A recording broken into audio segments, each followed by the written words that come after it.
Martinez Zogo in Yaoundé that got to Bamenda and killed Barrister Kemende. And you want to know? I will give you evidence very soon. Let me first of all visit Capo Daniel, who as soon as that thing happened at the time, came up with the following testimony. Listen to him.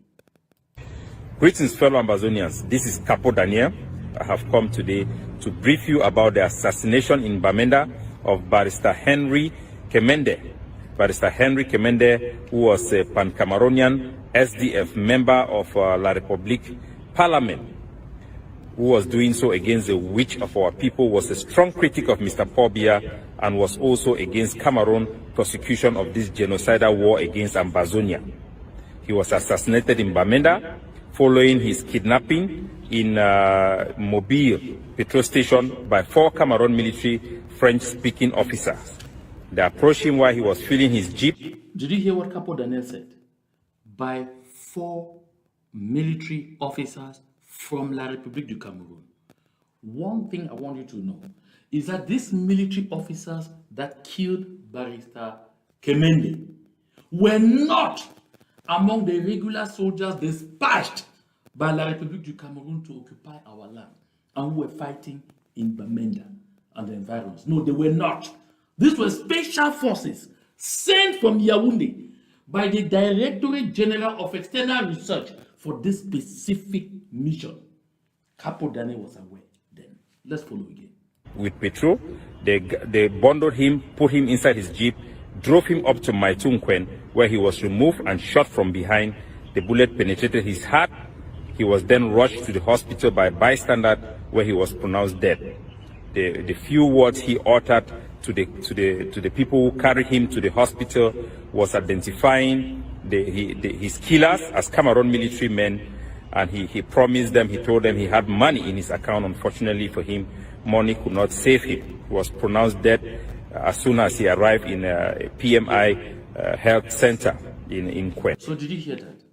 That before he passed, before he died, Barrister Kemende Henry Gamsi himself, his last words to the people who surrounded him was that he was shot by members of the armed forces of La République du Cameroun. These are from the lips of Capo Daniel, not me.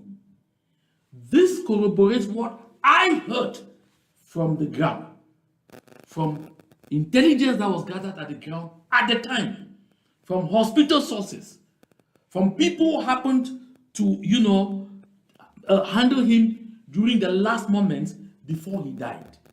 And I'm going to give you another very important element to behold. Follow.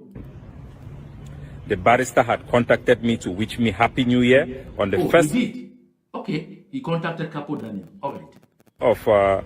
Of January, and he informed me that he has changed his WhatsApp number because he was being monitored by the Cameroon military, who are accusing him of supporting the separation of Ambazonia. He told. Of course, we all know Barrister Kemende was extremely vocal, very, very vocal, not against our liberation movement, like some of those church and bill politicians. He was vocal in the interest of the people of the Southern Cameroons. What interest then would any Southern Cameroonian have had to take out Barrister Kemende? Capo Daniel says it himself, that Barrister Kemende told him that he was being tracked by soldiers of La République du Cameroun, to the point where he changed his number. Told me that Cameroon officers had visited him in his residence in Yaoundé. That is why he was not available for work in his regular contact on WhatsApp for a while. Greetings, fellow Ambazonians. This is Capo. So you heard that. So not only was he being tracked, he was even visited. Just like I told you all here a while ago about the call that I had this 11th of February. So he was even visited, and he confided this in Capo Daniel. And of course, he was killed. And when he was killed, Capo Daniel had what he just said to say. But what is curious, because I want to play this one before I say what I know. But what is curious, and before I take each and every one of us to witness about the facts, what the facts say. What is curious is that this is what the same Capo Daniel spoke a while ago now says today.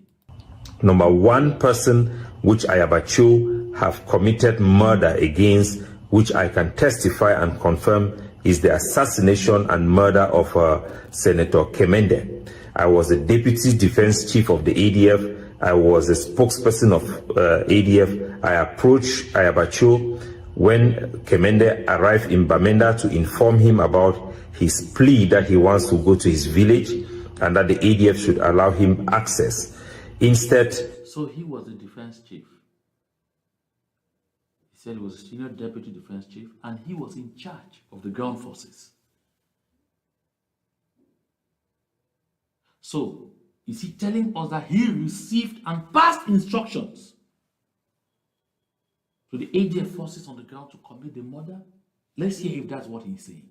Kemende was killed by the ADF. His vehicle was later found in the camp where the ADF Brigade of Tanka was keeping that vehicle. Based on my communication with Ayabacho, Ayabacho was directly involved in the killing of Kemende. It is a fact that the ADF carried out the execution of... How was he directly involved? You were the defense chief. Did he instruct you? Did he pass the instructions to you? And then you commanded the boys to execute? That is how we know his involvement, because you were in charge of the forces. You were the intermediary. He will give you instructions, and he will give you guidelines, and you will give instructions for execution. But let's follow.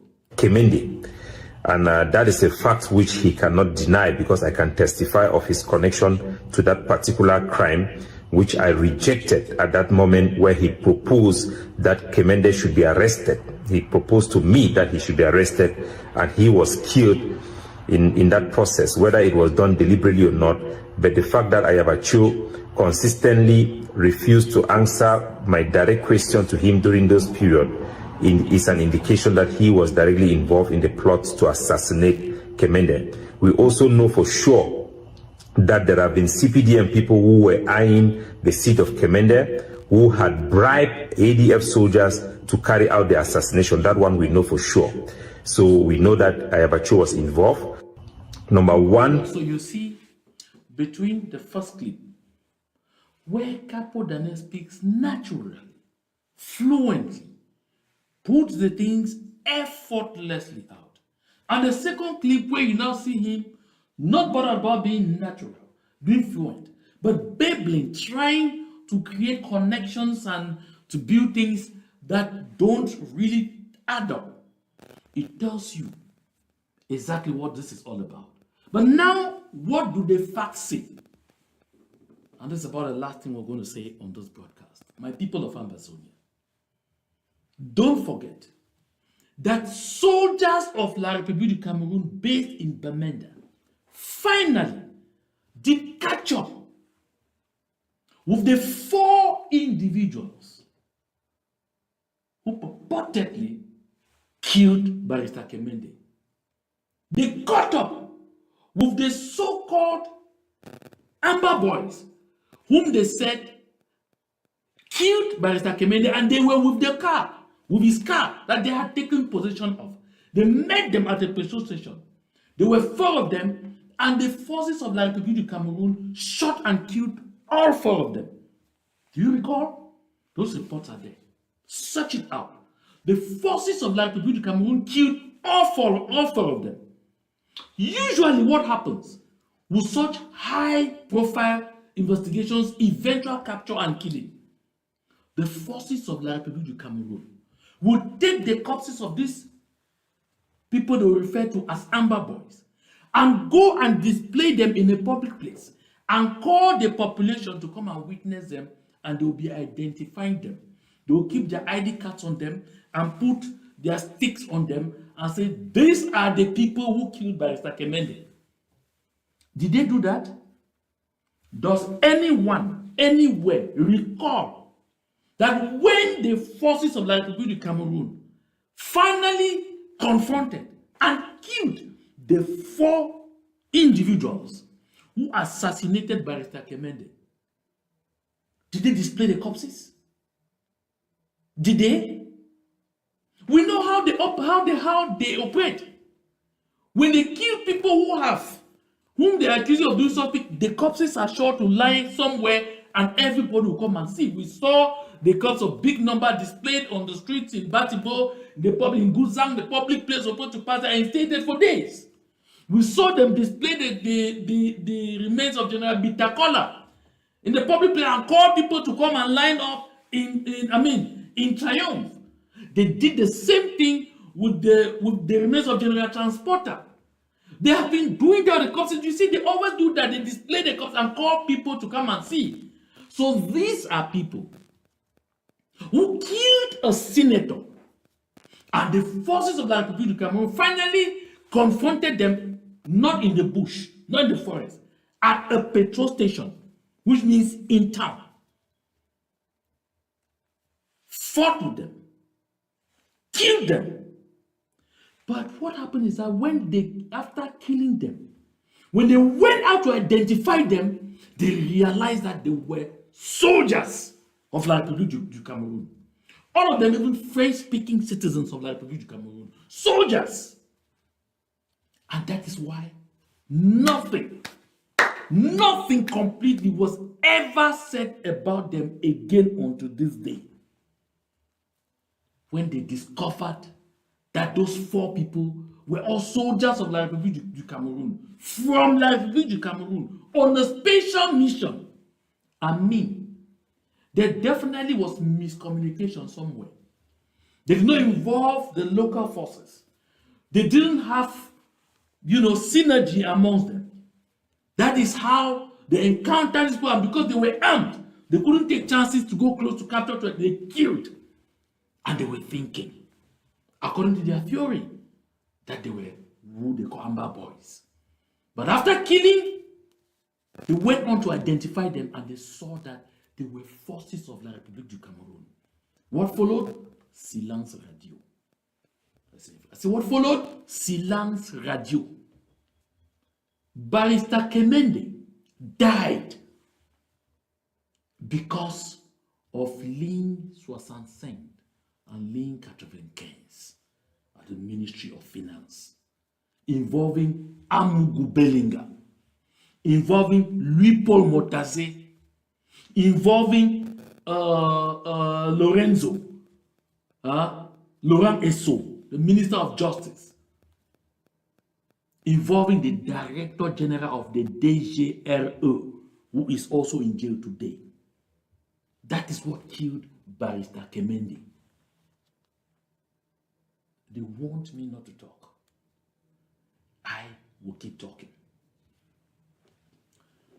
My dear people of Ambazonia, I know today has been a pretty long day. If you were still here watching until now, then I want to give you kudos. Make sure you share this communication and share as much as you can, because our people deserve to know these truths, because these truths will set our land free. And like I said, don't hesitate to fund your freedom. Fund your freedom. Freedom is not free. Freedom is not free. Fund your freedom. Don't wait until that time when there will be total unity, when there will be total synergy, when everybody will come together. People are still dying every day. The liberation movement is going. The fighting is ongoing. It is not waiting. Nothing has stopped. So you can also stop funding. While we are waiting to put things in the ideal form that we want, we must keep moving. We must keep moving. That means we must keep doing the things that we are supposed to do. I want to thank each and every one of you for being part of this rather long broadcast. And I know that this is already the early mornings of the 12th of February in Ambazonia, I mean in Bamenda, in Ekok, in Ikom, of course also in Accra. It will be the same time in Boya, in Bongo Square, and will be the same time in Ebie. Obviously the same time in Elu.